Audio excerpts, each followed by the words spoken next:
NBA playoffs have begun, and all teams all over the country are testing their skills against 15 other teams in hopes to bring home the NBA championship.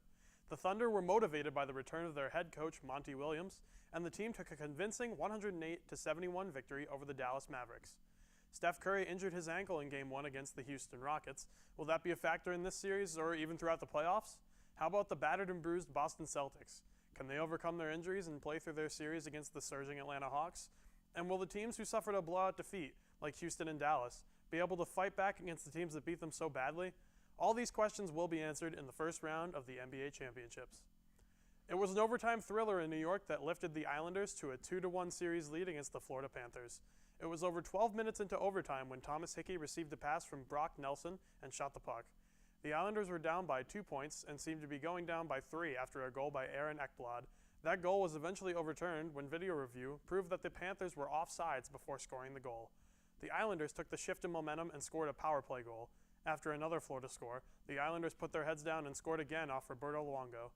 They evened up the score on another power play goal, which was what they needed to get them to overtime. The team has another game tonight in New York. The Scranton Municipal Golf Course played host to the Marywood women's golf team, ending its inaugural season. The team took wins over Wilkes and Arcadia Universities. In match play, Christine Loucher defeated Christy Taylor of Wilkes by 9 shots. Marywood also had victories in that match from Emily Osborne and Kim Geary. In their match against Arcadia, Alexa Gerchman defeated Rhodes Georges, making up for the loss in the match against Arcadia. Geary, Osborne, and Loucher also came up with wins in their matches to give Marywood a 3-1 victory over Wilkes and a 4-0 victory over Arcadia. The Lady Pacers ended their first ever season with a 3-3 record. The men's and women's outdoor track teams took to the Greyhound Invitational over the weekend. Each team had members set more than 10 personal bests. Tyler Schauder recorded a personal best in the 400-meter race with a time of 50.18 seconds. That puts him at 3rd in the CSAC standings. Alex Small took 15th place in the shot put with a throw of 10.76 meters, about 35 feet. She extended her CSAC lead in the event to over a full meter. The women's relay team continued to impress as well. The 1600 relay team beat the previous school record by 13 seconds.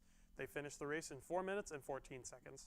The men's 1600 team finished in 3 minutes and 32 seconds. Michaela Smith set 2 school records in the javelin and discus throws. Her discus throw was an impressive 82 feet 3 inches, and her javelin throw was 91 feet 11 inches. The men's team travels to Mansfield-University this coming weekend to compete. The lacrosse team brought its best for Senior Day.